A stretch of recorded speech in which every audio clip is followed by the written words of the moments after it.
بسم اللہ الرحمن الرحیم۔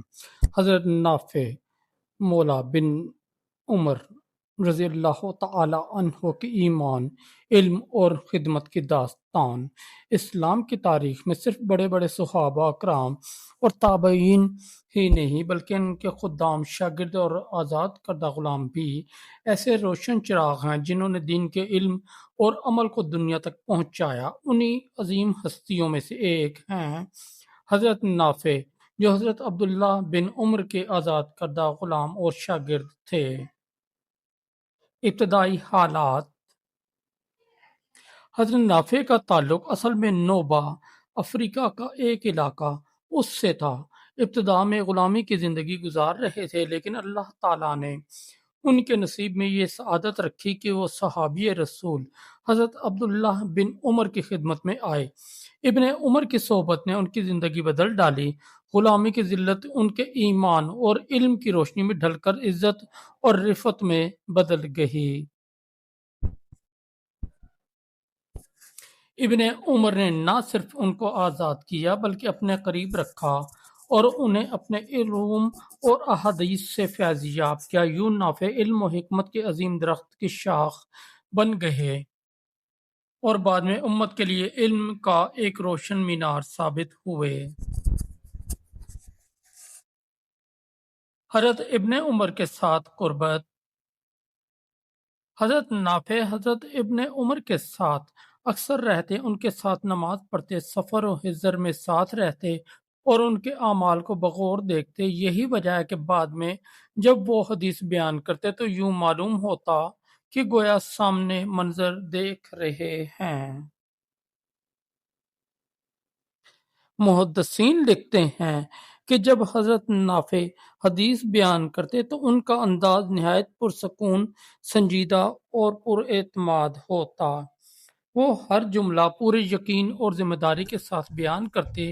ان کی یہ خصوصیت انہیں دوسرے راویوں سے ممتاز کرتی تھی۔ علم کی روشنی: حضرت نافع کا شمار تابعین کے بڑے محدثین میں ہوتا ہے۔ انہوں نے حضرت ابن عمر سے بے شمار احادیث روایت کیں۔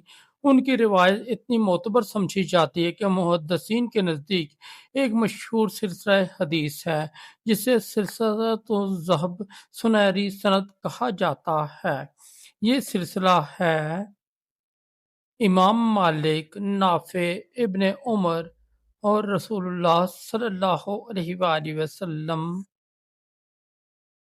یعنی امام مالک جب نافع سے روایت کرتے ہیں تو نافع ابن عمر سے روایت کرتے ہیں، اور ابن عمر نبی کریم صلی اللہ علیہ وآلہ وسلم سے حدیث نقل کریں تو محدثین فرماتے ہیں یہ سب سے صحیح اور قوی سند ہے۔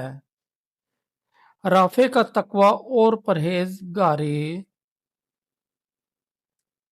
حضرت نافع نہ صرف بڑے عالم اور راوی تھے بلکہ نہایت متقی اور پرہیزگار شخصیت کے مالک تھے۔ وہ دنیاوی لالچ سے بہت دور تھے۔ جو علم انہوں نے اپنے آقا حضرت ابن عمر سے سیکھا تھا اس پر خود بھی عمل کرتے اور دوسروں کو بھی عمل کرنے کی دعوت دیتے۔ ان کی زندگی زہد و تقوی کا پیکر تھی۔ وہ زیادہ کلام نہیں کرتے، غیر ضروری باتوں سے پرہیز کرتے اور عبادت میں مشغول رہتے تھے۔ شاگرد اور علمی خدمات: حضرت نافع سے بڑے بڑے علماء اور محدثین نے علم حاصل کیا۔ ان کے شاگردوں میں امام مالک جیسے جلیل القدر امام شامل ہیں۔ امام مالک نے نافع سے اتنی زیادہ احادیث روایت کیں کہ وہ ہمیشہ ان کا نام بڑے احترام سے لیتے۔ حضرت نافع کی وجہ سے حضرت ابن عمر کی بے شمار روایات امت تک پہنچی۔ اگر نافع نہ ہوتے تو ابن عمر کی احادیث کا بڑا خزانہ امت تک نہ پہنچ پاتا۔ نافع کی یادداشت اور بیان: محدثین کہتے ہیں کہ حضرت نافع کی یادداشت نہایت قوی تھی۔ جو بات ایک بار سن لیتے کبھی بھولتے نہیں۔ وہ احادیث کو نہ صرف یاد کرتے بلکہ ان کے حالات اور پس منظر کو بھی محفوظ رکھتے۔ یہی وجہ ہے کہ ان کی روایت کردہ احادیث زیادہ معتبر اور قابل اعتماد مانی جاتی ہیں۔ حضرت نافع کی وفات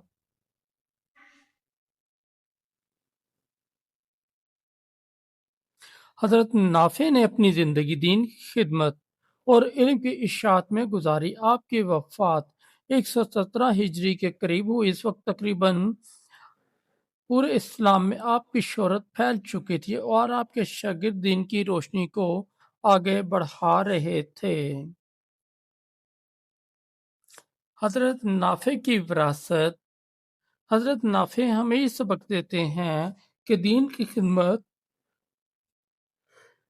کے لیے صرف نسب یا مال و دولت ضروری نہیں، کبھی ایک غلام بھی ایمان، علم اور خدمت کی وجہ سے ایسی عظمت حاصل کر لیتا ہے کہ صدیوں تک اس کا نام زندہ رہتا ہے۔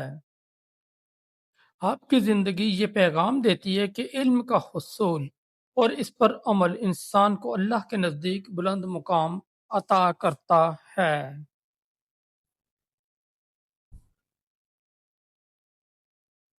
نتیجہ: حضرت نافع رحمۃ اللہ تعالی علیہ جو ابتدا میں غلام تھے، بعد میں اسلام کے سب سے بڑے محدثین میں شمار ہونے لگے۔